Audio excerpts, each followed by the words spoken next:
Well, hey there, Elevate friends and family. Great to have you with us today for this week's Elevate Church online experience. Special shout out to those of you joining us for the very first time. However you got to be here, we're glad that you're here. And one of the things we like to do every time we gather is to worship. And we've got some incredible worship partners that join us each week, kind of rotating through. This week's worship partner is Vertical Worship, coming out of Chicago. They're going to lead us into a couple of songs, and the words are going to be on the screen. So I encourage you to join in from wherever you are and feed your spirit. 1, 2, 3, 4.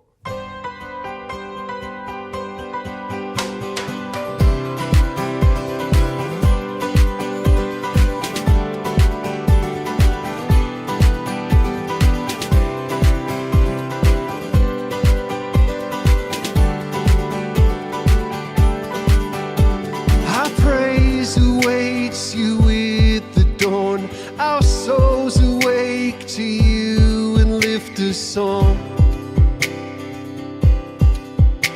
We've seen the things that you have done, and still we know the best is yet to come. There's more to come. So open the gates and let your glory come down. Open our hearts and let our worship pour out. Let it pour out here.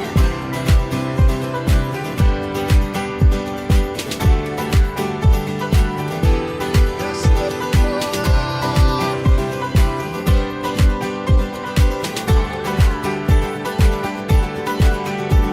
Your presence here is all we need. You break our chains with sounds of victory, changing everything. So open the gates and let your glory come down. Open our hearts and let our worship pour out. Open the gates and let your glory come down. Open our hearts and let our worship pour out. Come flood this space.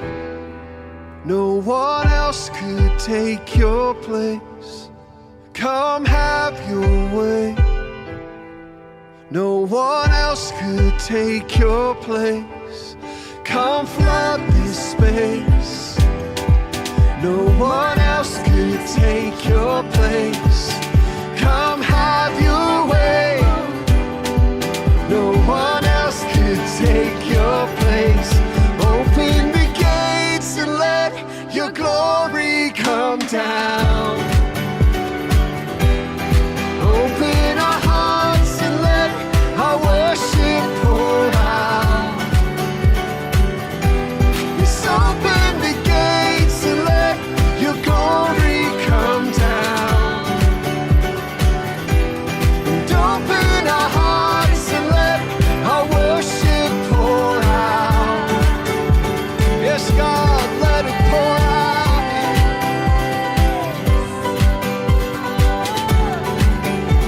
Let it pour out on us. Let it pour out on us.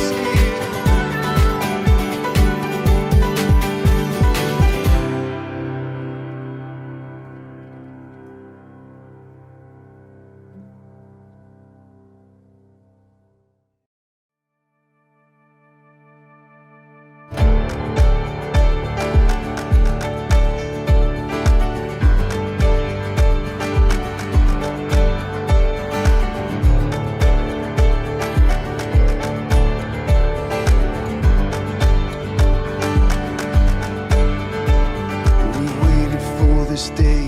We're gathered in your name, calling out to you.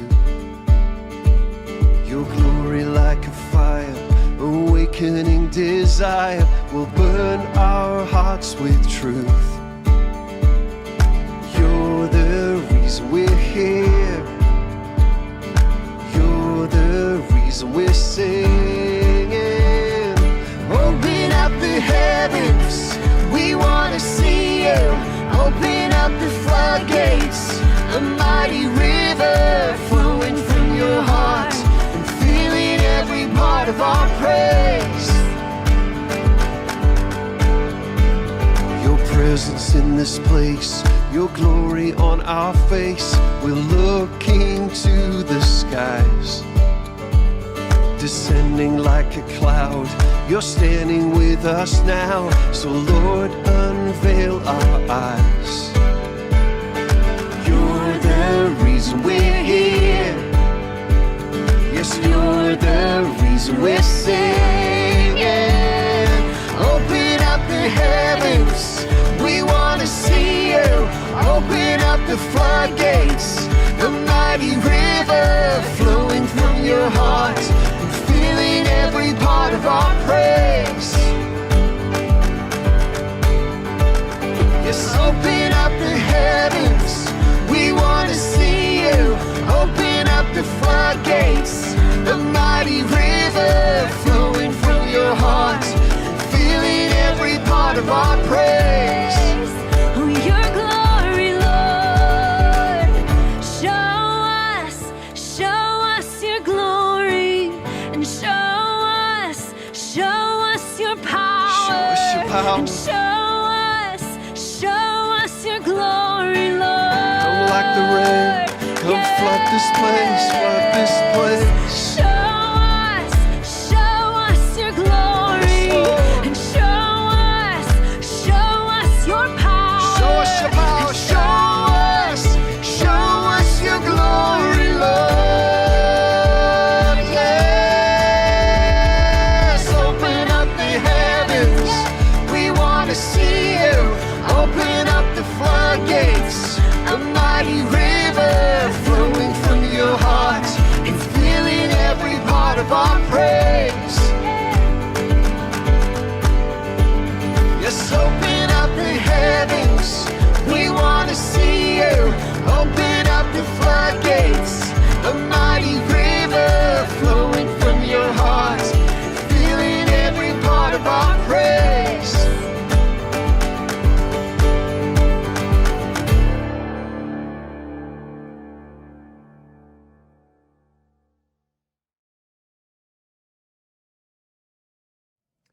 So last week I introduced some of you to the term snacksident, and that's this idea where you start eating something and you had intended to just have a little bit, but before you kind of came to your senses, the whole thing had been demolished. You had had a snacksident. And this idea of snacks, well, typically people fall into one of two categories. I mean, how many are my savory people out there? You know, your go-to snack is like chips or a cheese or maybe crackers and dip.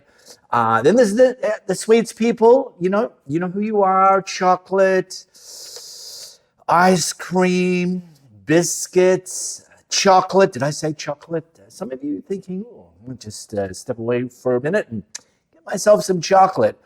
There's actually a third category of people in the snack space, and that's pregnancy cravings, which I have not personally experienced. So I had to look up the article, 81 Weird Pregnancy Cravings You Won't Believe Are Real, and included these three: chicken noodle soup mixed with chocolate milk, sardines with jam, which I could probably get my head around, and then minced beef on Oreo cookies. I actually found a fourth category, and that category is called Elvis Presley. Yes, he has his own category. Elvis loved a fool's gold loaf. And a fool's gold loaf was a whole entire sourdough loaf of bread filled with 1 jar of peanut butter, 1 jar of grape jam, and half a kilo of bacon. 8,000 calories per loaf. And he loved it so much, by the way, he was known to order his private plane to fly from Tennessee to Colorado, like a 3,000 kilometer round trip, just to get him a fresh fool's gold loaf. In fact, it's recorded that one time they brought back 22 fool's gold loaves for Elvis.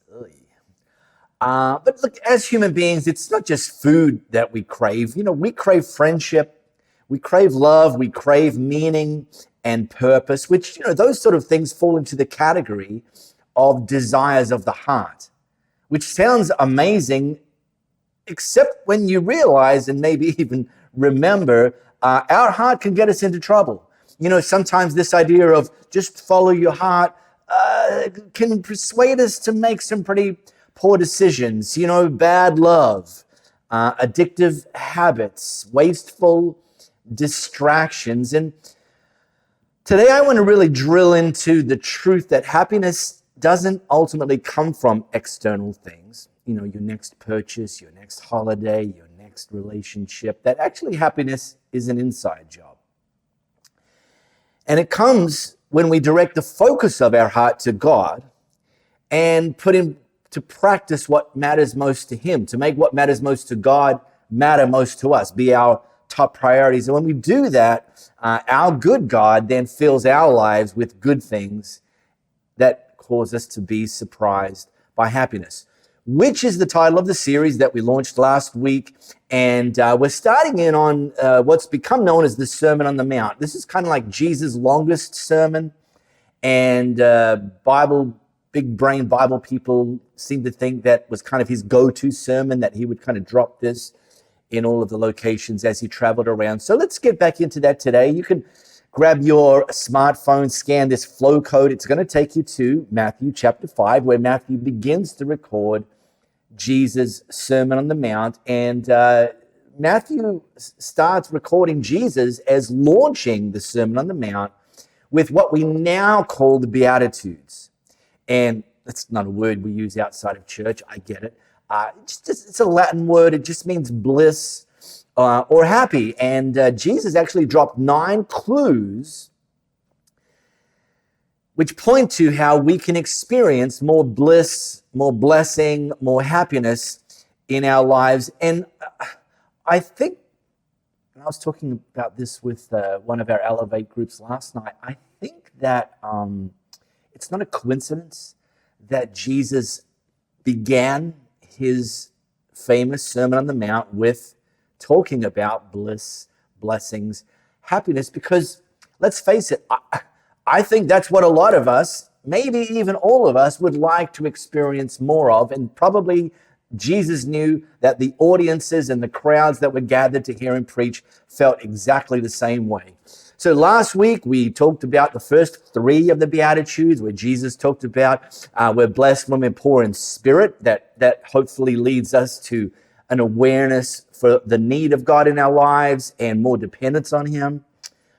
Blessed are those who mourn, they'll be comforted. Bring your pain, bring your hurts to God, like bring them to him, and he promises he'll get involved in health and healing and restoration. And then there was the third one, which pointed to the idea of that we are called to live humbly with humility. And I unpacked and kind of myth busted what some people think humility means, and in doing so kind of discount the idea of humility and being humble. Go back and watch that or listen to that on our podcast.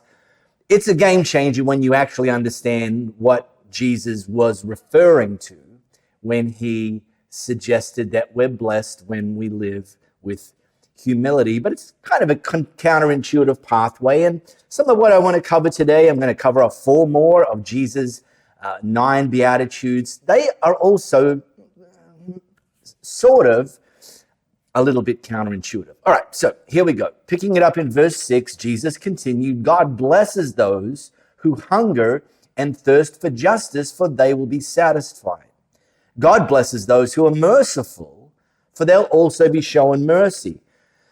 God blesses those whose hearts are pure, for they will see God. And God blesses those who work for peace, for they will be called children of God. Let's start with the first one. Now listen, Parents, if you are currently the parents of a teenage boy or more than one teenage boys, or if you've ever been through that phase of life as being a parent of teenage boys, you know that teenage boys eat a lot. I mean, look, I wouldn't be surprised to learn that some people have declared bankruptcy while their boys have been teenagers. They just eat a lot. There's just this constant hunger. You know, they eat and then they're hungry again, and then they eat and then they're hungry again. Back and forth to the pantry, back and forth to the fridge. What's for dinner? What's the snack? You know, Jesus kind of points us to exhibiting that kind of behavior, but not with physical food, but actually with something like a little bit different, which in that version I just read, said, God blesses those who hunger and thirst for justice. In the New International Version, Jesus is recorded saying, blessed are those who hunger and thirst for righteousness, like being right with God. And the Message version says you're blessed when you've worked up a good appetite for God. That's cool. His food and drink is the best meal you'll ever eat. So, look, really great. And it goes back to cravings. That Jesus is saying, of all the cravings that are important, of all the cravings we should lean into and ultimately give into, the number one craving is more of God, being right with God, being in right relationship with God. But look, just as it's possible, well, not for a teenage boy, but just as it's possible for some people to go all day and kind of without eating or forgetting to eat, you know, busy day, lots of meetings back to back, lots of responsibilities, running around here, there. Oh, 6 p.m., oh, can't believe it, I forgot to eat today. Well, you know what? That can happen to us spiritually. And if we forget to eat regularly, spiritually, then guess what? We're going to be hangry. We're going to be deficient. We're going to be depleted. We're not going to be surprised by happiness. And so, look, I love that you're showing up here online. I love it if you're connected into a local church, whether that's Elevate here in Perth or your local church, wherever you are. But showing up once a week, at best, once a week, is not going to keep you spiritually fed. It just isn't. It's not going to sustain you. It's not going to energize you.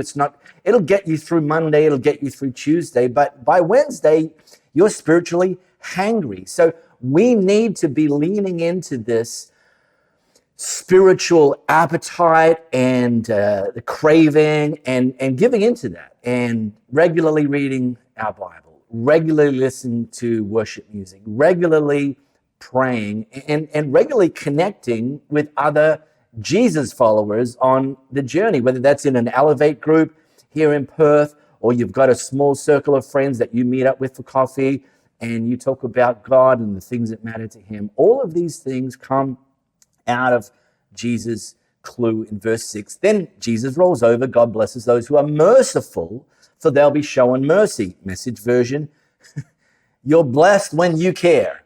At the moment of being careful, you find yourselves cared for. And you've probably noticed that when you're running on empty, your give a care factor, your give a care meter actually starts running low. And it's almost like I said it last week, there's an order to how Jesus taught this. You know, as we hunger and thirst for more of God in our lives, then actually our give a care meter typically starts to go up. Less putting yourself first, more putting others first. And Jesus really highlights the law of sowing and reaping, that if we first sow, show, demonstrate mercy, then we will ultimately reap mercy in our lives. If you serve in a team so that other people can meet Jesus, then mercy's coming back to you. If you give financially to advance the mission of the church, then mercy is coming back to you. If you first forgive rather than plot revenge, mercy is coming back to you. Showing mercy positions us to be surprised by happiness. Okay, then Jesus continues, God blesses those whose hearts are pure, for they'll see God. Or the message again, you're blessed when you get your inside world, your mind and heart, put right. Then you can see God in the outside world. Points to this idea that what we put into our hearts matters. And look, athletes know this, what they put into their bodies matters. Formula One teams and drivers know this. Like, you are not going to see Oscar Piastri pull up next to you at your local service station in his McLaren Formula One car and put some BP 91 in there, because it's just not optimal. The suboptimal inputs lead to suboptimal outputs. And so what you feed on, what you put in to your life, it matters. For me personally, and this doesn't make me a hero, but I don't watch drama on TV. I don't watch these so-called reality shows on TV. I have enough drama in my life. I don't need to be tuning into other people's. I don't watch dark shows. I kind of used to a little. I just don't anymore, because I just had this idea. I want to live in the light. So why am I choosing to expose myself to dark shows? So what you put in matters, but also who you put in, who you surround yourself with, who you're influenced by also matters. If your sphere of friends are negative and cynical, that's going to play out in your life. It just is. If those people are small thinkers, you will find yourself limited in your thinking. It'll seem normal because everyone else is operating at the same level, but I can assure you there's much more that God wants for you in your thinking. If you're hanging around with people that are not trustworthy, you can't live your life with your guard down and be vulnerable and transparent, because it's just a dangerous proposition. So what you put in matters, and who you put in matters. But Jesus promises us that we're blessed when our hearts are pure, because those people will see God. It's kind of this reality that if we put the wrong things in and we hang around with the wrong people, they'll start to kind of obscure how we see God. They're kind of cloud and fog and blur. But if we can put the right things in and get our hearts pure and keep our hearts pure, we can start to see God more clearly, see his goodness, see his plans, see his promises, experience his presence, and ultimately position yourself to be surprised by happiness. And then the fourth one that we're drilling into today, God blesses those who work for peace. Just highlight that, work for peace. For they'll be called children of God. Or the message, you're blessed when you can show people how to cooperate instead of compete or fight. Hello. That's when you discover who you really are and your place in God's family. Now, there's two aspects to this, and both of them matter. Probably the obvious one is this idea of external peace. Because another translation says, blessed are the peacemakers. Notice Jesus didn't say peacekeepers. And all of this points to the idea that we need to be people who don't avoid the awkward conversations. Try and sweep things under the carpet. Try and pretend that they don't exist, or that they're not as dangerous or damaging. No, Jesus is actually prompting us to intentionally move towards awkward conversations when greater clarity is required, and move towards them looking for clarity, asking questions, not finger pointing and firing off your guns and lobbing grenades and making accusations, just looking for some clarification. Yes, could be awkward in the moment, but on the other side of that is greater clarity. And actually, if you play it well, you can actually come away with greater trust than you experienced with that person before you had the awkward conversation. So this idea of working for peace, it requires intentionality, it requires some sacrifice, it maybe requires some discomfort, some inconvenience. But on the other side of that, there's promises.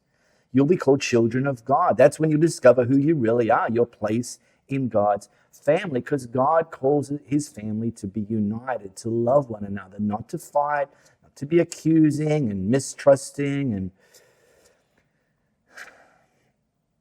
then the other aspect that I think really this plays into is internal peace.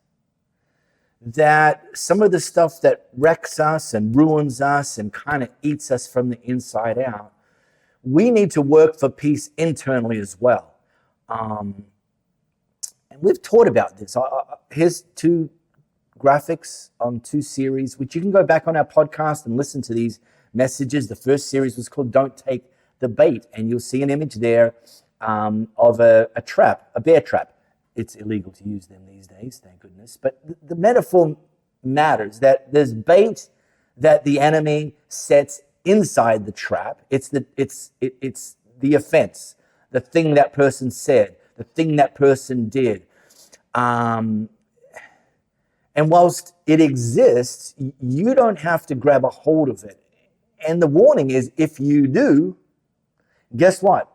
You're trapped by offense. So don't take the bait. Don't touch it. If you have touched it, forgive, let it go, move on.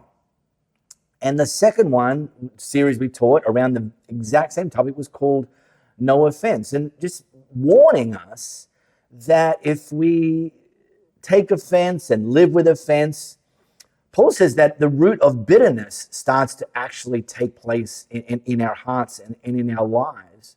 And if happiness is an inside job, well, bitterness is an inside job as well. It starts to work itself out into various aspects of our lives. And I made the declaration through that series that it is possible to live unoffendable, to become unoffendable, not to become somebody that people don't say offensive things to occasionally, do offensive things to occasionally. You mostly can't control that. What you can control is what goes on the inside. And I made the declaration that it is possible to become unoffendable. I think I'm there. Practically everyone in my inner circle is also there. What was kind of, it was baffling or disappointing, but when I finished teaching that series and I'd constantly made this point, put out the vision that you can become unoffendable, I had someone come to me and they said, hey Mark, you've been talking about becoming unoffendable. You were just kind of being a little bit hyperbolic because it was preaching, right? Because clearly, they were saying to me, clearly, that's not actually achievable. And I was like, well, it's not achievable if you don't think it's achievable, but yeah, it's achievable. And that's my piece to you. Dropping the mic, leaving it at that you can work for internal peace. Stop letting those people rent space for free inside your heart, inside your head. Forgive, let them go, and then just learn to be unoffendable. Don't give other people that power in your life. Hey, so right at the end of the message, I pointed you to a couple of series that we did, a few years ago now, actually, Don't Take the Bait and No Offense. And what you can do is you can go either to our Elevate Church AU app, here's the flow code to scan to get that, or your favorite podcast platform and just search Elevate Church Perth. And you can just go back, scroll to those 2 series and you can jump right in. Or, every single week we publish our message from the Sunday recorded live here in Perth. And grab that podcast, take it with you on public transport, while you're doing the dishes, while you're walking your puppies, whatever it is. And just make sure you're consistently feeding your spiritual hunger using that incredible tool. One of the things that we love to encourage people to do is give. We just finished our last series talking about Jesus on money, and I hope you listened to that. I hope you learned from that. I hope you were encouraged by that. And the final week, we taught on the generosity factor or the generosity principle and the generosity journey that we're called to take a first step in giving. And then Jesus calls us to continue to take next steps. So if you've never taken a first step, maybe that's your homework today. And if you have taken a first step, hey, maybe you can take a next step. But we love that you're part of that. We love that you're being generous. We love that you're taking those steps of faith. So keep it up. All right, that's it for today. We will see you next week for the third installment of Surprised by Happiness. See you then.